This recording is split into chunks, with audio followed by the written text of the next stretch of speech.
Hey everyone, it's time for my weekly progress video. This week I'm not going to be doing too much fighting. I've made a few updates you might be able to see at the moment. The map is much larger and the minimap now follows the camera around rather than being static.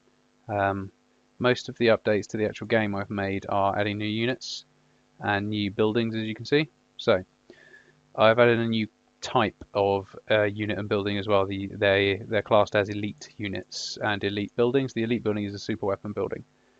You can't build that, it won't actually let you until you've built the second tier of the barracks and the workshop, which can be built from the first tier of the barracks and the workshop. So if we try to build this now, it won't let us. I'm going to make there be proactive feedback as opposed to reactive feedback, so this button's disabled. I just haven't gotten around to it yet.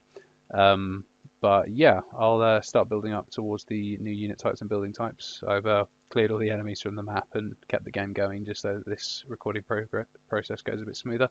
Yeah, as you can see, you can build Barracks 2 from the Barracks 1 and you can build the Workshop 2 from the Workshop 1. Build some units up just for fun. So we'll build those up. And now we have heavy units. So we've got the heavy anti-infantry vehicle, heavy anti-armor vehicle, heavy anti-infantry unit, heavy anti-armor unit, melee unit, and the general unit and the super heavy vehicle. So these can be built at the moment. The super heavy vehicle and the general unit can't be built until you have both of these, like the super weapon vehicle, and they are extremely powerful and extremely expensive units. So I haven't got the money at the moment, which is why it's not letting me build him. We need about 5,000 or so. So we've got a whole bunch of different kinds of units now. We've got, so the weak range unit is the scout unit. Still haven't renamed him. Then we've got, I selected the heavy anti-infantry vehicle, is in the way. We've got the heavy melee.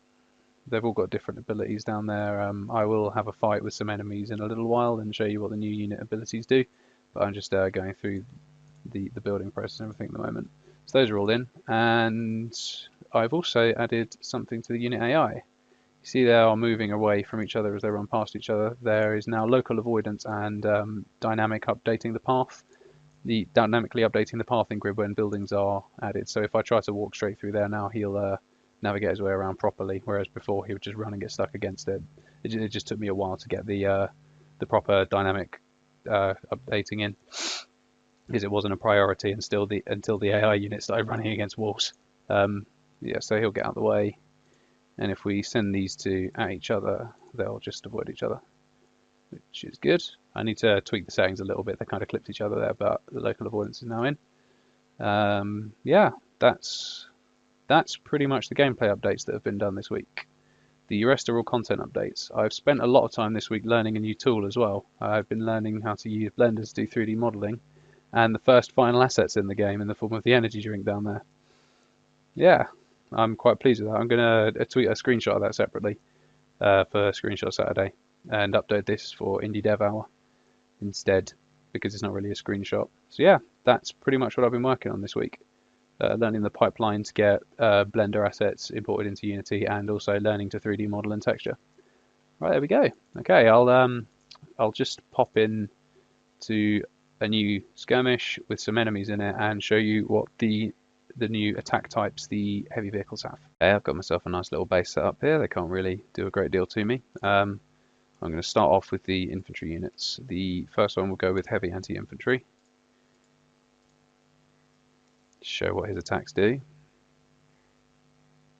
Might need to build a few more turrets. They're slowly starting to whittle them down. Okay, so heavy anti-infantry unit has got an AoE burst attack with his rifle, so he'll fire out cone. That's his special ability, and the stats are higher than the light units. His default attack is just a normal bullet attack, but his AoE attack is where he shines out. It's got burst on it and also spread. So it's, if there's targets around the target, then they'll get hit by the tracer as well. We'll go with heavy anti-armor next. Leave this guy here to help defend.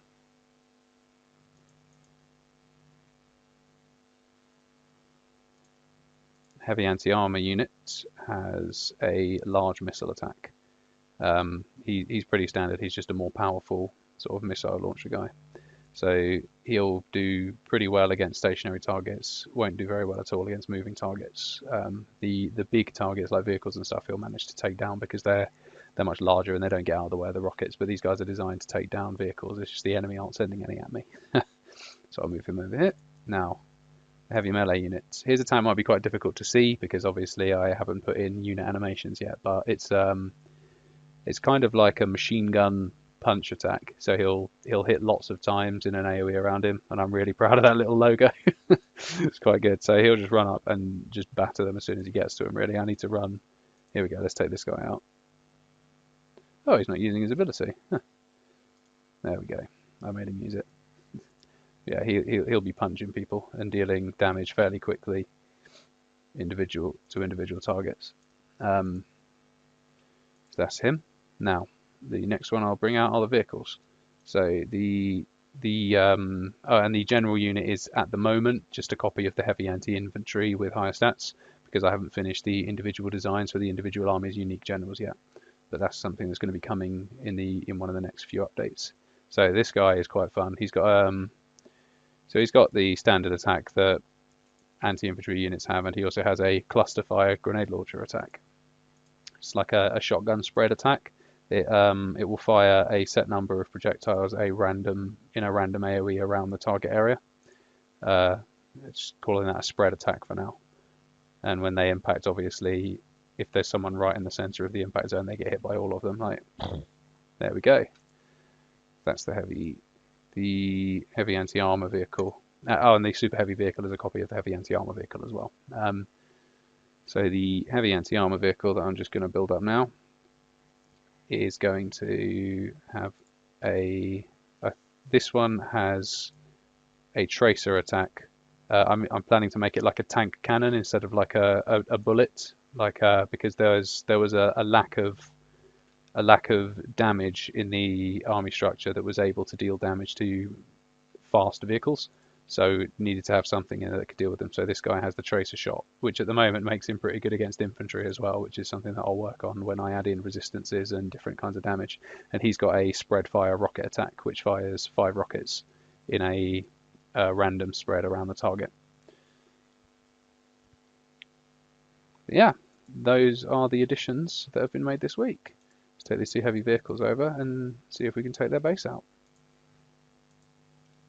And this guy's coming with me as well, the heavy melee unit. Why not? Forgot to deselect him.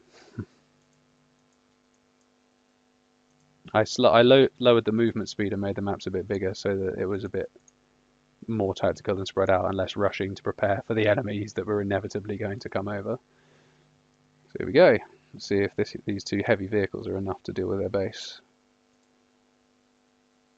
To take out that turret, or it's going to cause me some trouble. I'll just blow their headquarters up, we're doing fine. Yeah, that was this week. Oh dear, we're not fine. The melee unit's dead.